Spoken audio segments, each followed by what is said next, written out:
Bonjour à tous et bienvenue dans la série La maladie de Fabry, une CMH pas comme les autres. Cette série est un ensemble de vidéos tutoriels sur le diagnostic de la maladie de Fabry et aujourd'hui, nous allons voir ensemble la démarche pour dépister et confirmer cette pathologie.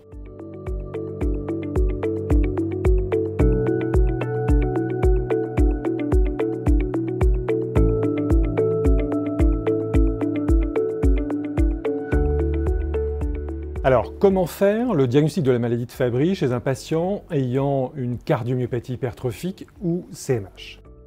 En pratique, la question se pose dans deux situations distinctes avec des approches différentes qui vont en découler.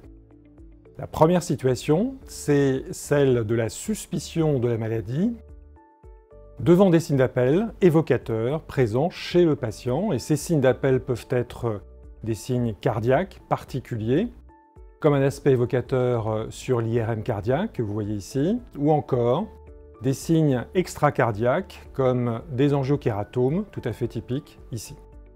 La deuxième situation, c'est l'absence de signes d'appel devant laquelle on doit évoquer un dépistage systématique chez le patient. En effet, les recommandations européennes et celles de la filière cardiogène préconisent un dépistage systématique chez le patient avec CMH de plus de 30 ans chez l'homme. Et ceci s'explique par la prévalence de la maladie de Fabry de l'ordre de 1 à 2% dans cette sous-population. Voyons à présent les méthodes diagnostiques à votre disposition.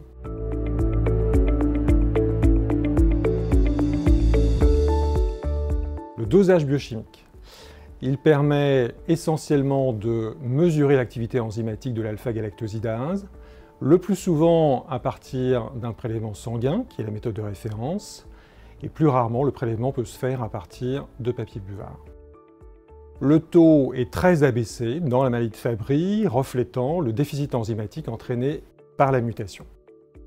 Cependant, attention, car le taux peut être normal chez une femme, bien qu'ayant la mutation, d'une part parce qu'elle possède deux copies de ce gène qui est situé sur le chromosome X, dont une copie non mutée, et d'autre part parce qu'il y a ce qu'on appelle une inactivation aléatoire d'un des deux chromosomes X, soit celui qui est porteur de la mutation, soit celui du chromosome non muté. Et donc, un dosage normal chez une femme ne permet pas d'exclure la maladie de Fabry. Voyons à présent la deuxième méthode diagnostique.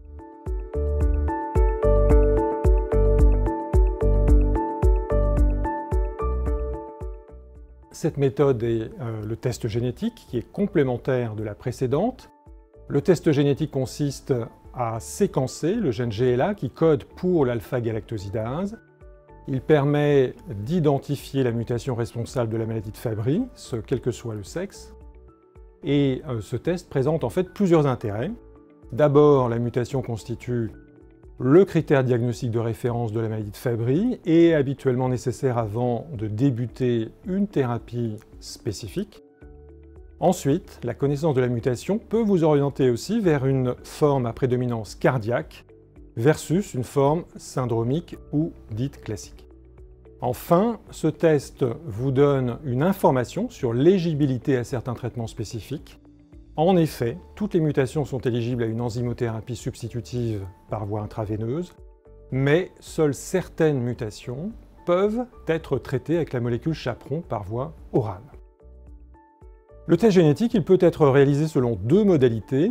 Soit il est ciblé avec une analyse qui est restreinte au gène GLA, soit il est large avec l'analyse d'un panel de gènes qui explore les diverses étiologies de CMH, incluant les causes sarcomériques et non sarcomériques. Nous allons voir à présent comment vous pouvez intégrer ces différents outils dans votre approche diagnostique.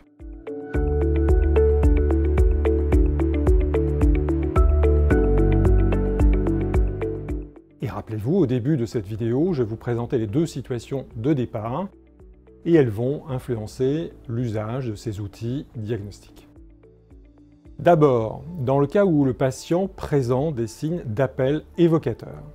S'il s'agit d'un homme, débutez par le dosage biochimique, et si le taux d'alpha-galactosidase est abaissé, faites alors le test génétique ciblé sur le gène GLA. S'il s'agit d'une femme, faites d'emblée le test génétique ciblé On fera en parallèle le dosage biochimique, bien qu'il soit souvent difficile à interpréter. Ensuite, dans le cas où le patient ne présente pas de signe d'appel, le test génétique large par panel de gènes est préconisé dans le cadre du bilan étiologique global d'une CMH, et ce, quel que soit le sexe. Et chez l'homme de plus de 30 ans, il faudra associer en parallèle le dosage biochimique d'alpha-galactosidase.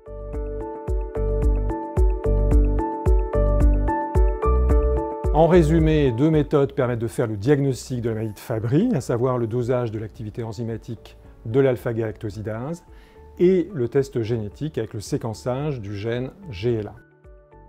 L'approche diagnostique va dépendre d'une part du sexe du patient, d'autre part de la présence ou de l'absence de signes d'appel évocateurs. Et donc ces deux paramètres vont déterminer l'ordre et le choix des analyses. Cette prise en charge nécessite une expertise particulière, celle d'une équipe pluridisciplinaire, spécialisée, apte à appréhender les bons outils nécessaires, à interpréter les résultats, à les restituer aux patients tout en les intégrant dans la démarche générale du diagnostic étiologique.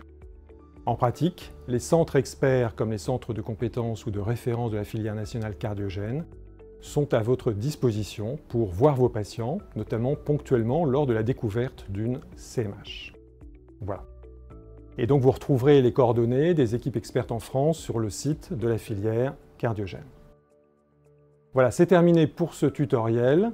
N'hésitez pas à visionner les autres vidéos de la série.